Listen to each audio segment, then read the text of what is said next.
The sun disappears behind the Rocky Mountains, leaving the desert in a blanket of cold orange dust. From a distance, ADX Florence looks silent, almost peaceful. But peace doesn't exist here, only control. Every window is narrow, every door is steel. Every sound echoes down concrete hallways that never see daylight. They call it the clean version of hell. Inside these walls are men who once made headlines: cartel bosses, terrorists, gang leaders, escape artists. The system calls them the worst of the worst. But when the clock strikes 10, every man becomes the same, a heartbeat behind a door. The shift change begins at 9:40 p.m. Guards walk the last rounds, heavy boots tapping in rhythm down the tier. They check locks, scan sensors, and speak only in short radio bursts. The prisoners listen. They always listen. In one cell, a man named Travis Dusenbury sits on his bunk, staring at the tiny slit of sky above his toilet. He's been here long enough to know every sound the building makes: the rattle of vents, the hum of security cameras, the faint vibration of steel when a door closes 2 units away. He knows that when the footsteps fade, the night begins. The cells measure 7 by 12 feet, smaller than a parking space. Everything inside is built into the walls: bed, desk, toilet, sink. No loose objects, no mirrors, no contact. Even meals come through a slot in the door. By design, ADX eliminates movement. The less a man moves, the easier he is to control. At 9:55, the lights flicker, a silent warning. Guards return to control booth. Metal doors slam one by one. The air grows heavier, colder. At 10 p.m., the order comes to the speaker. Lights out. Darkness fills the tier. The only glow now comes from the red emergency lights and the faint green dots of the surveillance cameras.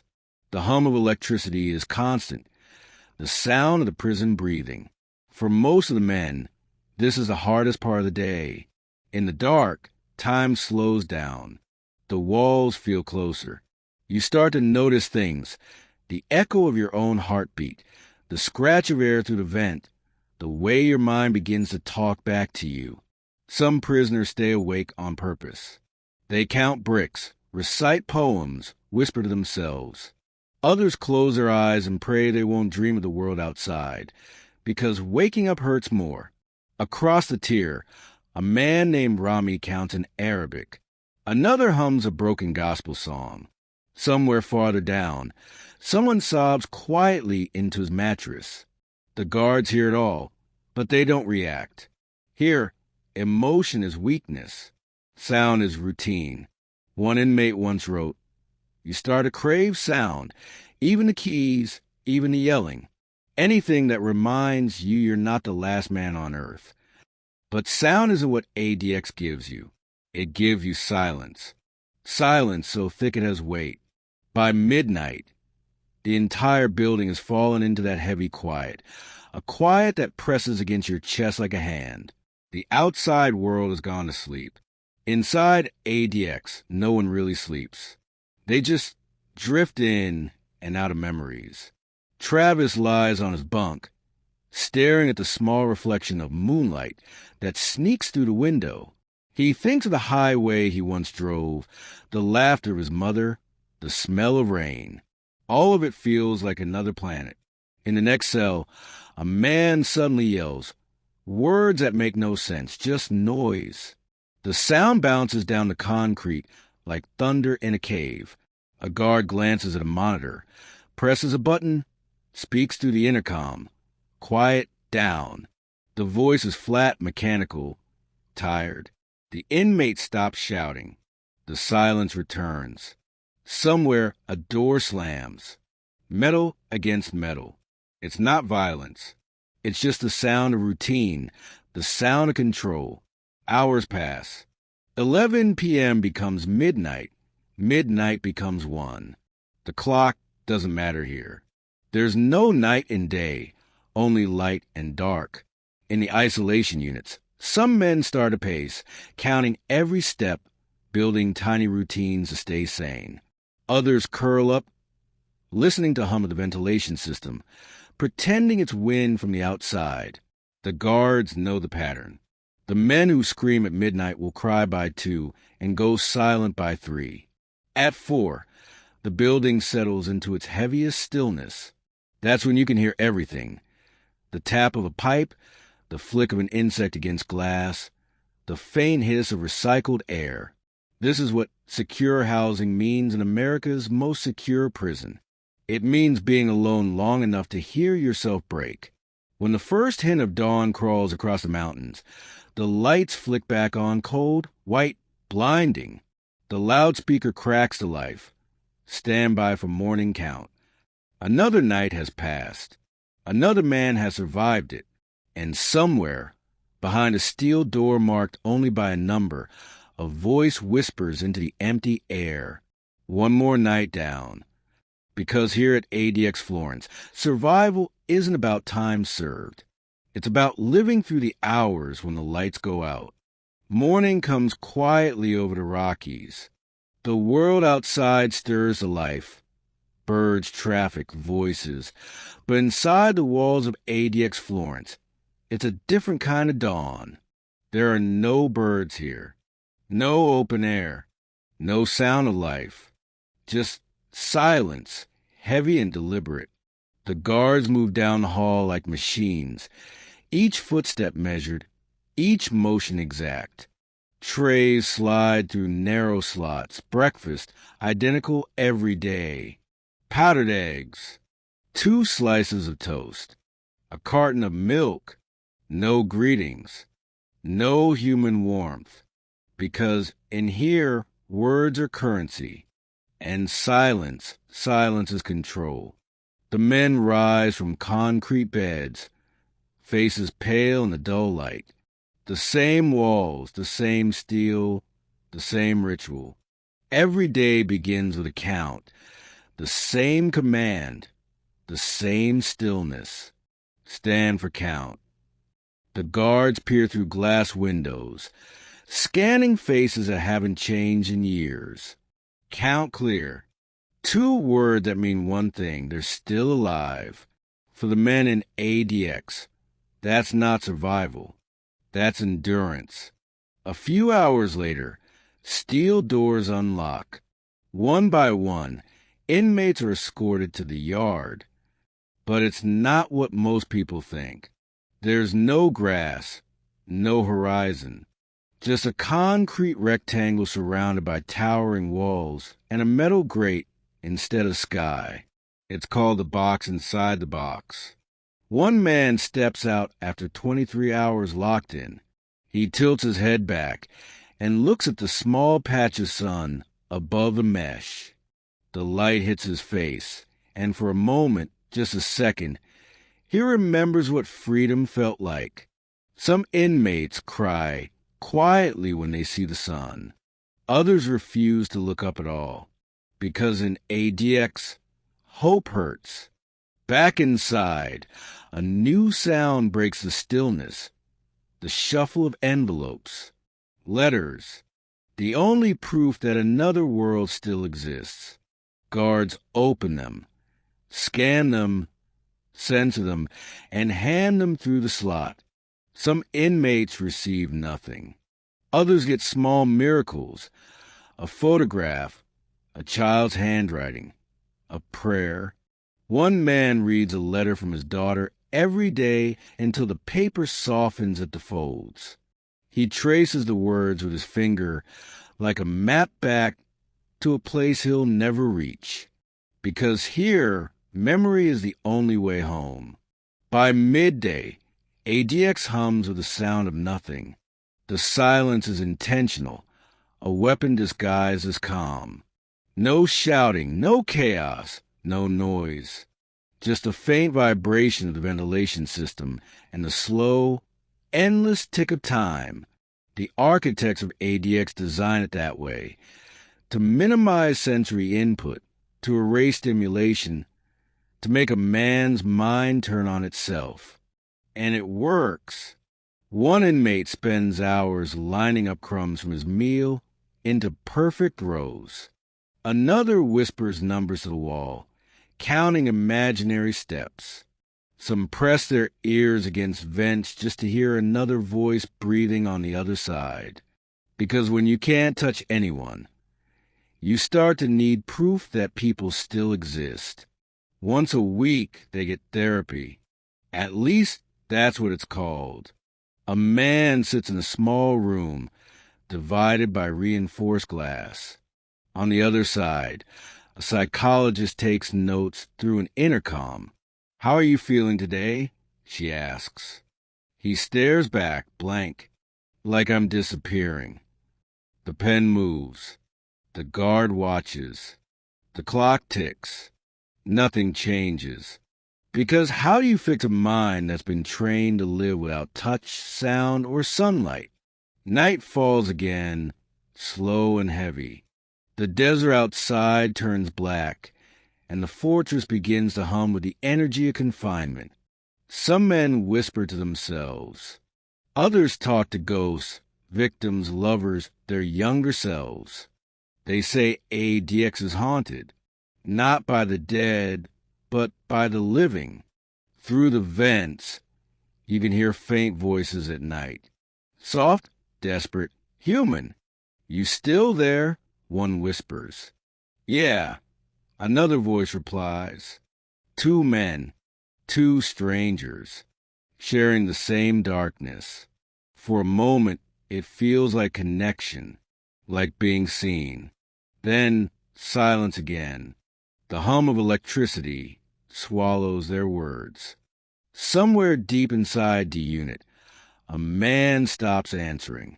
Guards find him sitting cross-legged in the dark, eyes wide open, staring at the wall.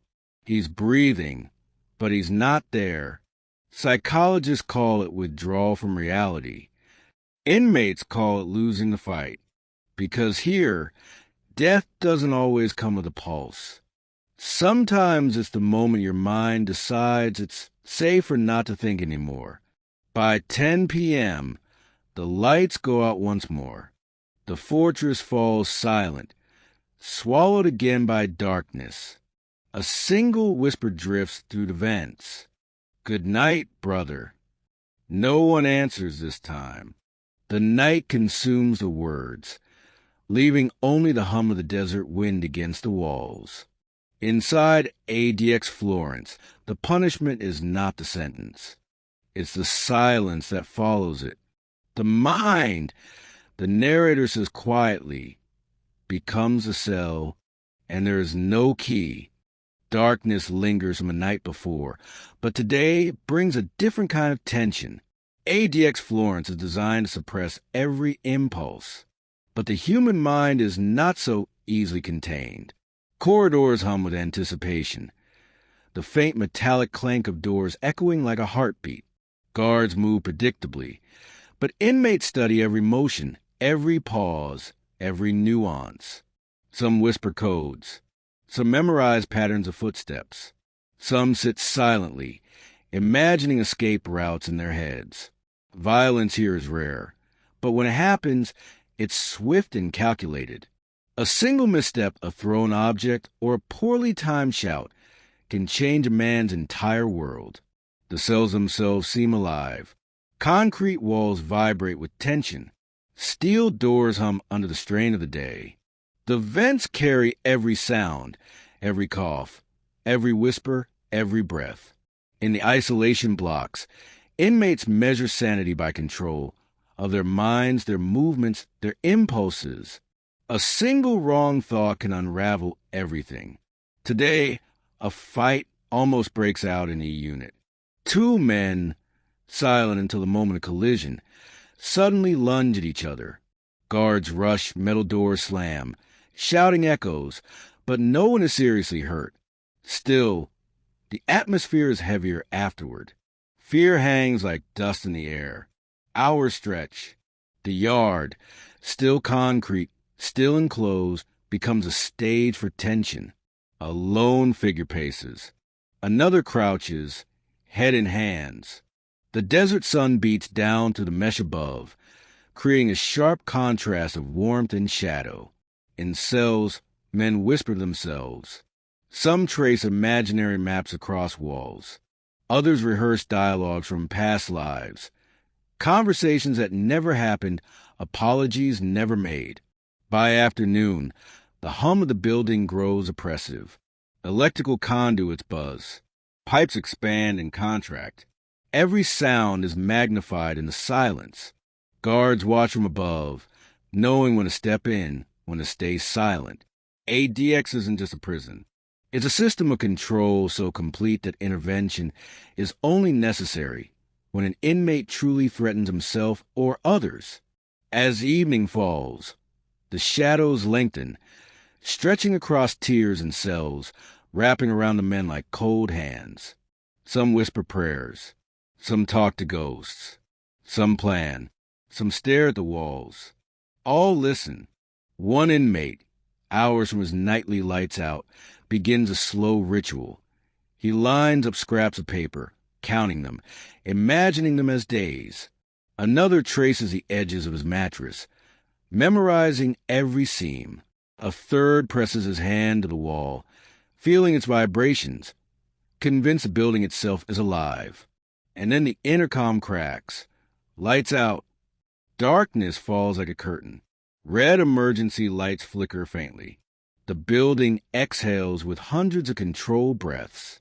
Outside, the desert night is indifferent. Inside, every man is left with his own shadows. Some will survive the night quietly. Some will whisper into vents. Some will scream into the dark. And all of them will count the hours until the next day brings warmth, tension, and the constant awareness of the walls around them. ADX is not merely a prison. It is a mirror. And in that mirror, men face themselves in ways the outside world could never force them to. The night has fully settled over ADX Florence. The desert outside is silent, indifferent, endless. Inside, the fortress hums with the controlled breathing of hundreds of men. Darkness is not empty here. It has weight. It presses on the shoulders, seeps into bones, and listens. Inmates lie on concrete beds, eyes wide open, staring at ceilings that have seen decades of despair. Every sound is amplified. The drip of water, the hum of the ventilation, the faint scrape of a shoe against metal. Some whisper prayers. Others mutter apologies to ghosts. Some recite the alphabet to themselves, counting hours like lifelines. One man traces scratches on the wall, remnants of those who came before him, mapping time into lines and symbols. Another listens at the vent, hoping, fearing, for any hint that another human is near. Outside, the cold desert night deepens. Inside, the prison becomes a mirror, reflecting every regret, every sin, every unspoken thought back into the minds of its captives. Some nights, screams pierce the darkness, rare, sudden, explosive, echoes bouncing off concrete walls. Guards respond swiftly, but the fear lingers. It hangs in the air like dust. Hours stretch endlessly. Midnight becomes 2 a.m. 2 a.m. becomes 4. Time is no longer a sequence. It is a loop, a wait. In one cell, a man whispers a name, the voice barely audible. Another repeats it. Somewhere else, creating a fragile link across the cold, empty halls. In isolation units, men rock slowly, muttering to themselves, counting, measuring, memorizing. They are at the edge of themselves, at the brink of surrender. The hum of the building is constant, rhythmic, almost comforting. Pipes expand and contract.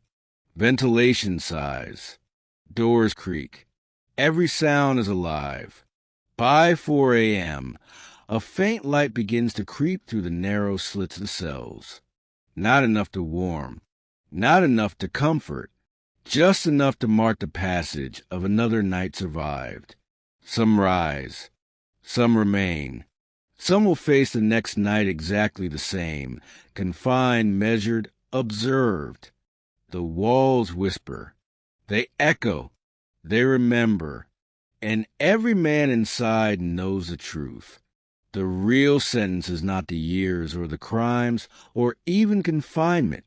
It is the nights when the walls whisper and the mind listens, and the key does not exist.